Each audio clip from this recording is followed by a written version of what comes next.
سورہ ہود 12واں پارہ ہے، آیت نمبر 17۔ افمن کان علی بینۃ من ربہ، بھلا وہ شخص جو اپنے رب کی طرف سے ایک مضبوط دلیل پر کھڑا ہو، وَيَتْلُوهُ شَاهِدٌ مِّنْهُ، اور اس کے پاس اللہ کی طرف سے ایک گواہ بھی آیا ہو، وَمِن قَبْلِهِ كِتَابُ مُوسَىٰ إِمَامًا وَرَحْمَةً، اور اس قرآن سے پہلے موسیٰ علیہ السلام کی کتاب پیشوا بھی تھی اور اللہ کی طرف سے رحمت بھی تھی۔ أُولَٰئِكَ يُؤْمِنُونَ بِهِ، یہی وہ لوگ ہیں جو اس قرآن کریم پر ایمان لاتے ہیں۔ وَمَن يَكْفُرْ بِهِ مِنَ الْأَحْزَابِ، اور وہ شخص جو اس قرآن کریم کا انکار کرتا ہے اور اس کے ساتھ اور بھی بہت سارے لوگ قرآن کا انکار کرتے ہیں، فَالنَّارُ مَوْعِدُهُ، ایسے لوگوں کا ٹھکانہ آگ ہے۔ فَلَا تَكُ فِي مِرْيَةٍ مِّنْهُ، آپ اس قرآن کے بارے میں شک میں نہ ہوں۔ إِنَّهُ الْحَقُّ مِن رَبِّكَ، یہ آپ کے رب کی طرف سے حق اور سچ کلام ہے۔ وَلَٰكِنَّ أَكْثَرَ النَّاسِ لَا يُؤْمِنُونَ، اصل بات یہ ہے کہ اکثریت انسانوں کی وہ ایمان نہیں لاتی۔ اس آیت کریمہ میں اللہ جل جلالہ نے قرآن کریم کی صداقت کو، قرآن کریم کی حقانیت کو اور قرآن کریم کی سچائی کو بیان فرمایا ہے۔ جب قرآن سچا ہے تو جس ذات پر قرآن کریم اتارا گیا ہے وہ ذات بھی سچی ہے، آپ صلی اللہ علیہ وسلم کی ذات۔ فرمایا ایک انسان ہے جو ایک مضبوط بنیاد پر کھڑا ہے، مضبوط عقیدے اور نظریے پر کھڑا ہے، حق اور سچ بات کرتا ہے۔ اس نظریے کی، اس بات کی جو وہ انسان کر رہا ہے، وَيَتْلُوهُ شَاهِدٌ مِّنْهُ، اس بات پر آسمان سے قرآن کی شکل میں تصدیق بھی آ رہی ہے۔ اس سے سچا انسان کائنات میں کون ہو سکتا ہے؟ آپ صلی اللہ علیہ وسلم کی ذات ہے، لوگوں کو قرآن کی طرف آپ صلی اللہ علیہ وسلم بلا رہے ہیں۔ قیامت ہے، قبر ہے، حشر ہے، مرنا ہے اور نیک اعمال کی جزا اور سزا ہے۔ آپ ایک بنیاد پر کھڑے ہیں اور آپ کے اس تصدیق کے لیے، ان باتوں کی تصدیق کے لیے آسمان سے قرآن آ رہا ہے۔ اللہ فرما رہے ہیں یہ ایک مضبوط نظریہ ہے، مضبوط عقیدہ ہے، اور اس کی تصدیق آسمانوں سے اللہ رب العالمین کر رہے ہیں۔ عزیزو، قرآن کریم ایک زبردست، شاندار اور علمی کتاب ہے۔ ایک ایک چیز کو اللہ جل جلالہ نے اس کتاب کے اندر کھولا ہے۔ اللہ فرما رہے ہیں ایک گواہ ہے، تمہاری زندگی کی ایک ایک چیز، آخرت کی ایک ایک چیز تمہیں بتائے گی، نظریہ عقیدے کی تمہیں ایک ایک چیز بتائے گی، زندگی کی ایک ایک بات تمہیں سمجھائے گی۔ مگر عزیزو، آج مسئلہ یہ ہے کہ ہم نے قرآن کریم کو صرف اپنے مرحومین کے لیے اِصال ثواب کی کتاب سمجھ لیا ہے۔ ٹھیک ہے، اِصال ثواب بھی ہے، مگر کتاب کا اتارنا اس لیے نہیں ہے۔ پورے قرآن کریم میں کہیں اللہ نے نہیں فرمایا کہ ہم نے قرآن کریم کو اس لیے اتارا ہے کہ اسے پڑھو اور اپنے مردوں کے لیے اِصال ثواب کرو۔ جہاں بھی قرآن کریم کے نزول کا اللہ نے بتلایا، فرمایا میں نے تمہاری ہدایت کے لیے، انسانیت کی ہدایت کے لیے، تمہاری کامیابی کے لیے اس کتاب کو اتارا ہے۔ جو کتاب کو اتارنے کا بنیادی مقصد اللہ جل جلالہ نے قرآن کریم میں مختلف مقامات پر سمجھا ہے، وہ یہی ہے۔ آج قرآن کریم خاص مواقع کے لیے رہ گیا ہے۔ بچی کی شادی ہوتی ہے، رسمی طور پر ساتھ قرآن کریم دیا جاتا ہے۔ اِصال ثواب میں لوگ قرآن کریم پڑھتے ہوئے نظر آ رہے ہیں۔ قرآن کریم پڑھنا، سمجھنا ایک انسان کی زندگی کا بنیادی مقصد ہونا چاہیے۔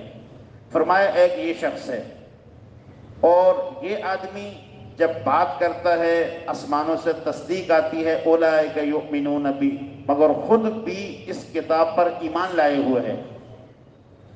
عزیزو، قرآن کریم کا اسلوب یہ بتاتا ہے کہ جب دائی انسان ہو، جب رہبر انسان ہو، مقتدی اور پیشوا ہو، جو لوگوں کی دینی رہنمائی کرتا ہو، سب سے پہلے اسے ان باتوں پر اپنا عمل آنا چاہیے۔ ایک آدمی ہے، نزلے زکام کی بڑی اچھی دوا بیچ رہا ہے اور بڑی تعریف کر رہا ہے، یہ بہت اچھی دوا ہے، یہ آپ لے لیں، ایک گولی لیں گے سارا نزلہ ختم ہو جائے گا، ساری کھانسی ختم ہو جائے گی، مگر خود جو بیچ رہا ہے خود نزلے کا شکار ہے، تو لوگ بولیں گے یار اتنی اچھی ہے تو خود ہی کھا لیتے تاکہ آپ کا مسئلہ حل ہو جاتا۔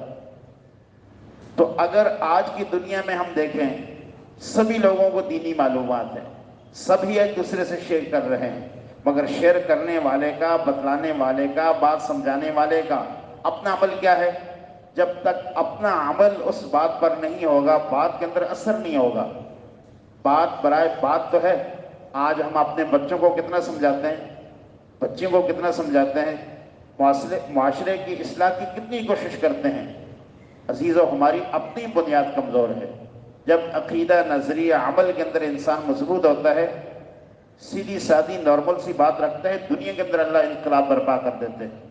اور اللہ جل جلالہ نے فرمایا تأمرون الناس بالبر وتنسون انفسکم افلا تعقلون، تم لوگوں کو اچھائی کا حکم دیتے ہو اور اپنے آپ کو بھول جاتے ہو، تمہیں عقل نہیں ہے؟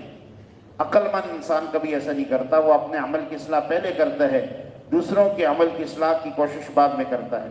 فرمایا اولئک یؤمنون بی، یہ انسان قرآن کریم کی اس کتاب پر، اللہ کی اس کتاب پر ایمان لائے ہوئے ہیں۔